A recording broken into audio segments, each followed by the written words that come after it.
موتور تیو 5 رو چجوری دیفرانسیل عقب کنیم تا آخر این ویدیو همراه من باشید. مهمترین مسئله‌ای که اینجا پیش میاد اینه که موتور تیو 5 رو با چه گیربکسی میتونیم مچ کنیم و انتقال نیروش رو به چرخ‌های عقب بدیم. گیربکسی که ما انتخاب کردیم گیربکس گترک 240 هستش یا همون گیربکس آلمان. مقاومت خیلی خوبی داره، میتونیم توان بالایی ازش بگیریم و بهش آسیبی نرسه، ولی خب به موتور تیو 5 نمیخوره، پس مجبوریم براش یه آداپتور بسازیم.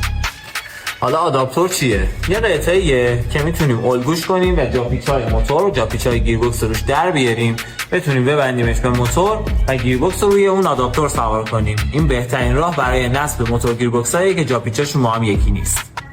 البته که کار راحتی هم نیست، باید میلنگ و دیسک و صفحه و فلای‌ویل و یه عالمه چیز رو دستساز کنیم. جزئیات انتقال نیرو که براتون حتما پستاشو میذارم که دقیقاً چی کار کردیم. منیفول رو داری؟ سورن توربو. اگه تیو 5 رو می‌بستیم دریچه گاز رو می‌افتاد این طرف، نمیشد نصبش کنیم.